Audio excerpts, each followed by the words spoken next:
आज Doubtnut app download करें। Doubtnut पर अपने सभी गणित, रसायन विज्ञान, भौतिक विज्ञान और जीव विज्ञान के डाउट्स का करो सफाया। बस प्रश्न की फोटो खींचो, एक ही प्रश्न को क्रॉप करो और तुरंत वीडियो सोल्यूशन पाओ। अभी डाउनलोड करें। हेलो एवरीवन, हमारा प्रश्न है प्रकाश संश्लेषण के दौरान पादप द्वारा एक निश्चित समय में प्रति इकाई क्षेत्रफल में जैव भार के उत्पादन की दर कहलाती है। सकल प्राथमिक उत्पादकता, दूसरा विकल्प है कुल प्राथमिक उत्पादकता, तीसरा विकल्प है द्वितीयक उत्पादकता और चौथा विकल्प है अपघटन।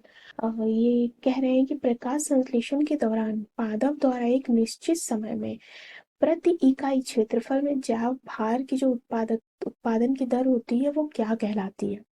ठीक है, तो क्या होता है कि जो एक किसी भी पारिस्थितिकी तंत्र में एक पारिस्थितिक तंत्र में या एक पारिस्थितिक तंत्र की जो सकल प्राथमिक उत्पादकता है वो प्रकाश संश्लेषण के दौरान, किसके दौरान, प्रकाश संश्लेषण के दौरान कार्बनिक तत्व की उत्पादन दर होती है। क्या होती है? कार्बनिक तत्व की उत्पादन दर होती है, यानी कि जैव भार के उत्पादन की दर होती है और पादप द्वारा एक निश्चित समय में, ठीक है, और ये क्या किया जाता है, एक निश्चित समय में, एक निश्चित समय में और प्रति इकाई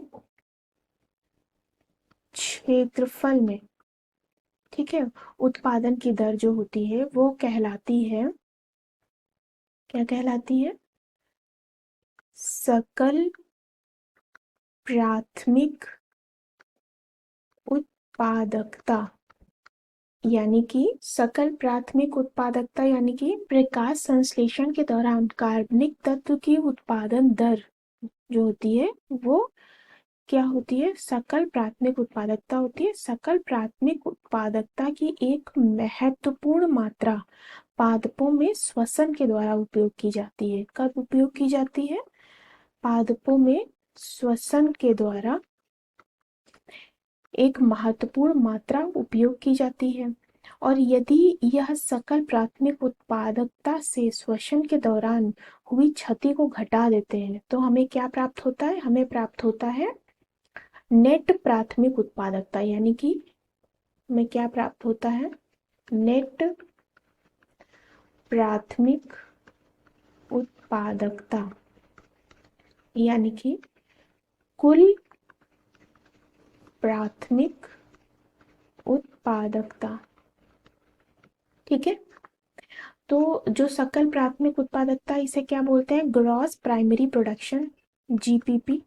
ठीक है, और नेट प्राथमिक उत्पादकता यानी कि नेट प्राइमरी प्रोडक्शन, एनपीपी। ठीक है, और श्वसन के द्वारा जो भी क्या होता है कि सकल प्राथमिक उत्पादकता की एक महत्वपूर्ण मात्रा पादपों में श्वसन के द्वारा उपयोग की जाती है। तो ठीक है, श्वसन के द्वारा जो महत्वपूर्ण, जैसे कि कार्बन रेस्पिरेशन जो भी होता है उसको हम डिनोट करते हैं आर से।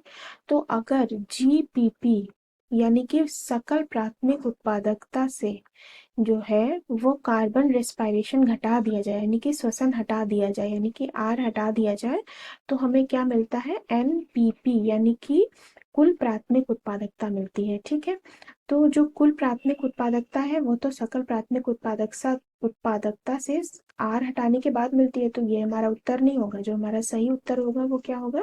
प्रकाश संश्लेषण के दौरान पादप द्वारा एक निश्चित समय में प्रति इकाई क्षेत्रफल में जैव भार के उत्पादन की दर क्या कहलाती है?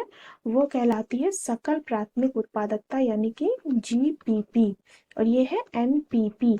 ठीक है, और द्वितीयक प्राथमिक उत्पादकता क्या होती है कि जो नेट प्राथमिक उत्पादकता जो होती है वो पर पोषित की खपत, यानी कि जैसे शाक पक्षी हो गए या अपघटन के रूप में जो हो गए, इनके लिए उपलब्ध एक जैव मात्रा है। क्या है? एक जैव मात्रा है और द्वितीयक उत्पादकता को उपभोक्ताओं ने नए कार्बनिक तत्वों के निर्माण की दर के रूप में परिभाषित किया है। तो ये भी हमारा विकल्प उत्तर नहीं होगा। और अपघटन क्या होता है, जैसे कि जो मान लीजिए कि जो केंचुए होते हैं वो क्या करते हैं, वे किसान के मित्र के रूप में जाने जाते हैं। तो वो क्या करते हैं, ये जटिल कार्बनिक पदार्थों का खंडन करते हैं। क्या करते हैं, जटिल कार्बनिक पदार्थों का खंडन करते हैं। क्या करते हैं, खंडन करते हैं। जैसे और ये क्या कहलाती है, और ये प्रक्रिया क्या कहलाती है, ये अपघटन कहलाती है। ठीक है, जैसे कि अब ये क्या करते हैं, कार्बन डाइऑक्साइड जल पोषकों में खंडित करने में सहायता करते हैं। ठीक है, तो अपघटन भी हमारा उत्तर नहीं होगा। तो जो हमारा सही उत्तर होगा वो होगा सकल प्राथमिक उत्पादकता। आशा करते हैं कि ये उत्तर आपको समझ आया होगा। वीडियो देखने के लिए धन्यवाद। कक्षा 6 से 12वीं से लेकर नीट, IIT, JEE वो एडवांस के लेवल तक 1 करोड़ से ज्यादा छात्रों का भरोसा। आज ही डाउनलोड करें डाउटनेट ऐप या व्हाट्सएप करें अपने सारे डाउट्स 8400 400 400 पर।